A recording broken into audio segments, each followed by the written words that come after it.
Hello, this is Gary with Austin Roofing Contractors. Here's a little project, everything you can do wrong to try to stop a skylight from leaking. Let's take a look at what they've done here. Okay, in the first place, you've got a poorly secured flashing, poorly made out of really too thin of metal, and then they put a turn back on part of it. It's real hard to see.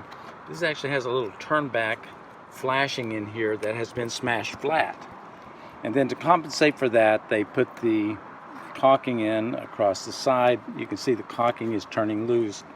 Caulking is not a good substitute for good roofing techniques. Caulking is supposed to use to seal things together.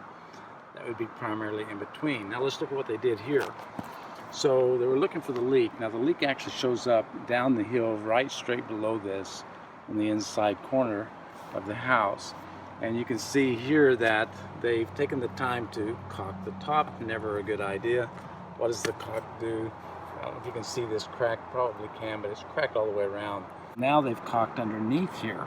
Now the problem with caulking underneath here is this is where the water is supposed to run out. That actually runs in right here. So the water would go out here, go in here, would come out right here. There's a seal between the actual inside and acrylic dome that's on here, and that's where the water is supposed to run out.